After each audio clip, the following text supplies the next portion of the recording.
मनीष आणि त्याची 3 मुलं, समजा ए, बी आणि सी अशी 3 मुलं आहेत. मनीष आणि त्याची 3 मुलं, यांच्या वयाची सरासरी 13 वर्ष आहे. यांचं ऍव्हरेज काय आहे चौघांचं 13 वर्ष. सर्वात लहान मुलाचे वय 2 वर्ष आहे.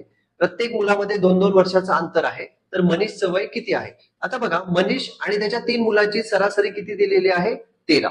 तर ती तुम्ही असं लिहू शकता, मनीष अधिक 3 मुलं A B C divide by 4 is equal to 13. कारण सरासरी 13 आहे. आता सरासरी आपण कसं काढतो की नंबर ऑफ ऑब्झर्वेशनची ऍडिशन असते आणि नंबर ऑफ ऑब्झर्वेशन किती आहे त्याच्याने त्याला डिवाइड करत असतो.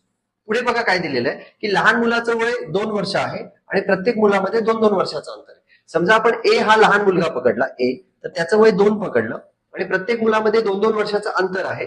तर बी चं वय किती होईल? 2 अधिक 2 4 होईल. आणि सी चं वय किती होईल? तर 2 अधिक 2 अधिक 2 म्हणजेच किती होईल? 6 होईल. तर ए चं वय 2 होईल, बी चं 4 होईल.